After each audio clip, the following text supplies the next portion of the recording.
Assalamualaikum warahmatullahi wabarakatuh. Hamdan syukran lillah wa ba'du. Pada kesempatan kali ini saya akan menceritakan sebuah cerita pendek yang berjudul Robohnya Surau Kami. Cerita ini sangat asik untuk dibaca dan sangat ringan untuk dipahami. Dan bahkan saya bisa bilang cerita ini tuh masih sangat relevan dengan keadaan zaman sekarang. Padahal jika kita lihat, cerpen tersebut dibuat pada tahun 1960-an. Ada seorang kakek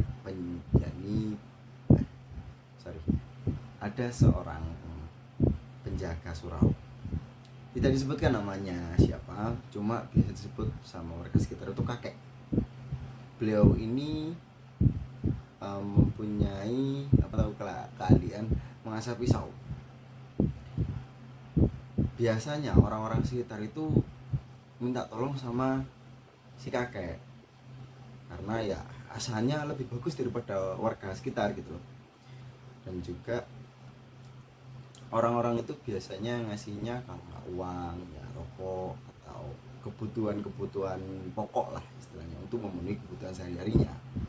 Tapi kebanyakan orang-orang itu hanya cukup tersenyum dan bilang terima kasih. Tapi nggak masalah ya, buat kakek itu nggak masalah karena kakek itu orangnya sangat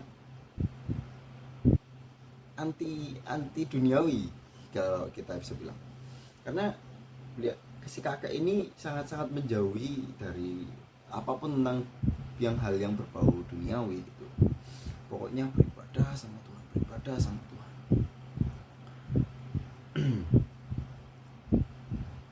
Suatu ketika ada warga namanya itu Aji Sidi, ya kalau nggak salah Aji Sidi. Dia itu adalah seorang pencerita dan pembual ulung. Jadi kisah-kisahnya, jokes-jokesnya itu selalu ditunggu sama masyarakat sekitar karena ya jokesnya segar, dapat membuat orang terhibur bahkan sampai tertawa terbahak-bahak. Sekarang jarang kelihatan karena dia sibuk kerja. Suatu hari si Aji Sidi datang ke si kakek untuk meminta tolong mengasah pisau. Setelah bertemu nih pas-pasan, baru dia bercerita. Jadi menceritakan sebuah cerita. Ceritanya dimulai pada suatu masa bukan di akhir zaman tapi di akhirat. Ada seseorang yang namanya Haji Saleh. Dia itu sedang menunggu untuk dipanggil sama Tuhan. Apa istilahnya ditanya-tanyain, nunggu giliran. Ketika dia lihat orang masuk neraka, dalam hatinya dia bilang mampus. Kalau dia melihat orang yang masuk ke surga, dia mengeluarkan gestur, tunggu aku di sana. Nah, terus waktu itu pas Haji Saleh dipanggil, kata Tuhan, engkau dengan mantap Haji Saleh, dia bilang, namaku Saleh, tapi karena aku pernah ke Mekah maka aku dipanggil Haji Saleh, kata Haji Saleh. Tuhan berkata, aku tak peduli dengan namamu itu hanya untuk engkau. Lalu apa yang kamu telah perbuat di dunia? Tanya Tuhan. Bagi Haji Saleh, itu merupakan sebuah umpan lambung yang enak untuk ditendang biar bisa gol. Lalu si Haji Saleh menceritakan ibadahnya dari zaman muda sampai meninggal. Menceritakan panjang lebar kali tinggi pokok itulah banyak, karena dia orang yang taat beribadah. Tapi Tuhan selesai si Haji Saleh ini bercerita, Tuhan selalu menjawab lalu dan lalu. Dan setelah Haji Saleh kehabisan cerita, ya dia bingung, dan akhirnya dia berkata,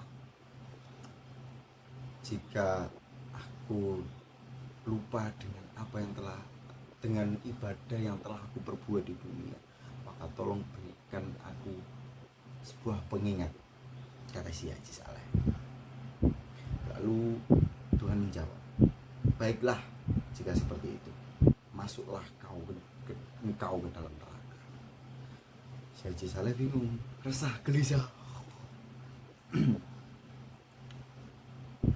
Masuk ke neraka, dan ternyata di neraka dia bertemu dengan teman-temannya, bolo-bolone, yang sama dengan dia. Lalu si Haji Saleh ingin membuat membuat suatu perkumpulan untuk mengunjuk rasa Tuhan, karena sepertinya ini Tuhan telah memasukkan kita ke dalam neraka, padahal kita itu rajin beribadah, taat beribadah, mematuhi apa yang dia perintahkan dan menjauhi apa yang dia larang. Artinya membuat diskusi, akhirnya protes ke Tuhan. Ya Tuhan, sepertinya engkau salah memasukkan kita ke dalam neraka, karena kita itu rajin ibadah, tak menjauhi laranganmu. Lalu apa yang kata Tuhan? Kau tinggal di mana? Dan di mana tempatmu? Aku di Indonesia. Oh, negeri yang aku berkahi itu, yang tanpa ditanami pun itu bisa tumbuh. Kenapa engkau hanya mementingkan dirimu sendiri? Kenapa kau malas untuk bekerja? Apakah bekerja lelah, melelahkan, berikan peluh, sedangkan beribadah tidak? Iya enggak? Lalu Tuhan memberikan jawaban lagi. Kenapa anak cucumu kau biarkan melarat? Karena kita taat kepada apa yang kau perintahkan, karena kita fokus kepada ibadah, bukan duniawi. Lantas kenapa lalu kau biarkan melarat? Kata Tuhan, memang kami biarkan, tapi mereka pandai mengaji. Kata Tuhan, ya sudah, kalau seperti ini, kembali kamu ke neraka, karena keegoisanmu lah yang mengantarkan dirimu seperti ini.